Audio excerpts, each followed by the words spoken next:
Alors salut à toi, bienvenue du coup dans cette nouvelle vidéo. Alors aujourd'hui on se retrouve pour un tour de magie qui est assez simple à réaliser, qui va utiliser des techniques que je t'ai déjà montré dans les précédentes vidéos. Et en fait ça va être une routine un peu plus différente qui va permettre de rendre assez fou les spectateurs. Je te laisserai découvrir ça. Avant tout je te fais juste une petite annonce pour te dire que voilà, ça fait 2-3 semaines à peu près que j'ai pas sorti de vidéo.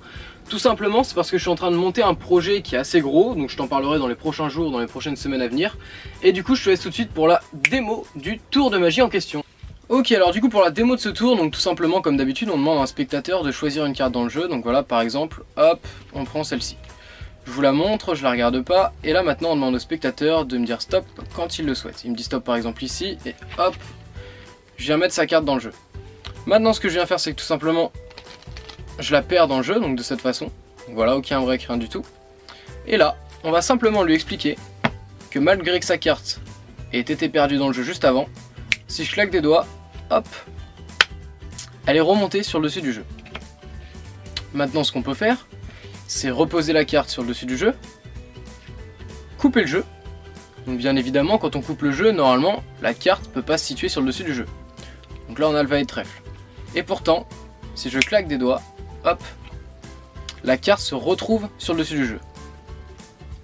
Mais alors là en fait c'était qu'une illusion. Parce que si on regarde bien, c'était pas la carte du spectateur qui était ici. C'est bien la carte d'avant, le valet de trèfle. Parce que la carte du spectateur, elle est à peu près ici, au milieu du jeu. Voilà pour la démo de ce tour.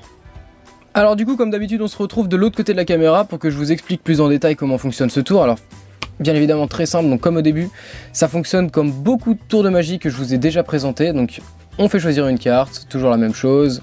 Et comme donc là on la regarde ensemble, le 10 de pique, et comme dans beaucoup de tours, on demande au spectateur de nous dire stop. Voilà, par exemple ici, on va faire semblant de perdre sa carte dans le jeu. Donc j'utilise la technique, hop, on décale une carte, on effeuille le reste du jeu, donc on peut récupérer le break et ensuite faire remonter la carte du spectateur sur le dessus du jeu comme on veut. Si vous savez pas faire ça, tout simplement on a la carte du spectateur qui est ici, donc 10 de pique, et hop, on vient simplement poser le jeu, et ensuite vous faites une coupe, deux coupes, trois coupes, ou vous prenez en dessous pour que ça se voit moins, hop, donc on prend en dessous de cette façon, on coupe de cette façon et on prend les deux paquets. Voilà. Je vous ai déjà expliqué ça dans de nombreuses vidéos, donc normalement si vous suivez quelques-unes de mes vidéos, vous savez déjà faire ces techniques-là.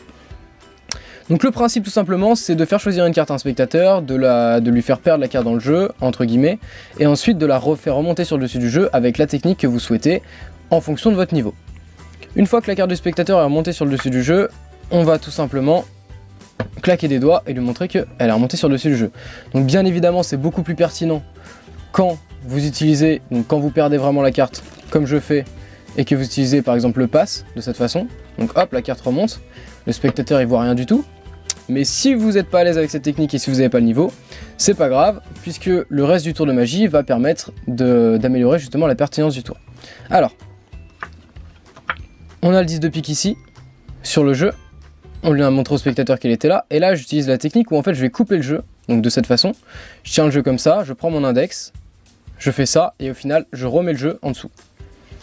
Donc regardez bien, je suis comme ça, la partie haute je remets ici, la partie basse que j'ai là, je la remets en bas. Vous inquiétez pas, le spectateur verra rien du tout, il aura vraiment l'impression que vous avez coupé le jeu en deux. Une fois que vous faites ça, donc bien évidemment la carte se retrouve toujours sur le dessus du jeu, mais on va lui faire croire que non. Donc on lui dit que bien évidemment quand on coupe le jeu en deux, sa carte ne peut pas se retrouver sur le dessus du jeu, et là on va venir faire une levée double. Si vous ne savez pas faire la levée double, je vous mets un petit i en haut à droite qui vous renvoie vers une vidéo explicative en détail de la levée double.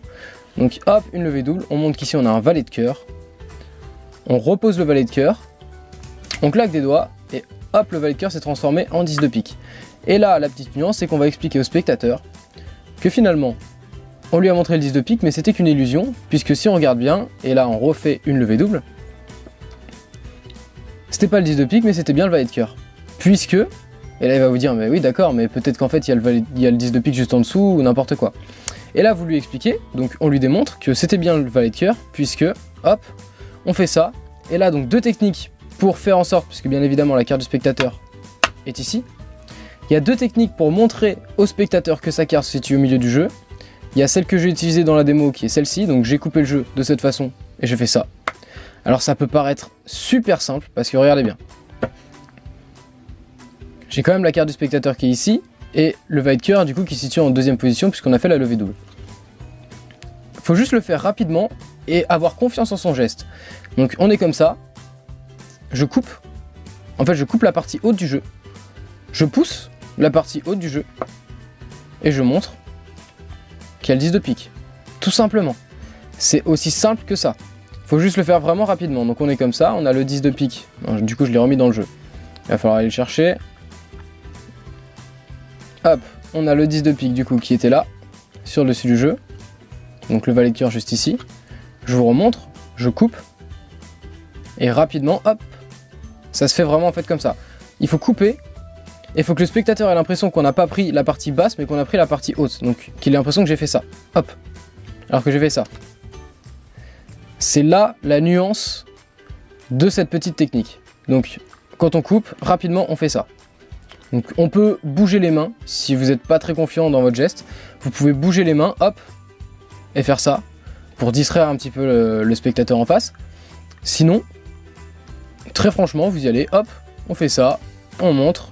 Et on a le 10 de pique qui était au milieu du jeu. Deuxième technique que j'ai pas fait dans la démo et qui peut être pas mal, c'est tout simplement de faire ça. Je vais couper à peu près à la moitié du jeu et je vais peler la carte de cette façon et faire ça. Hop. Regardez bien. J'ai la carte du spectateur ici. Hop. Je coupe le jeu à peu près à la moitié et là je décale, je pèle, je vous fais au ralenti et je repose. Et ensuite on va chercher la carte de cette façon. Donc, quand on le fait rapidement, ça donne ça.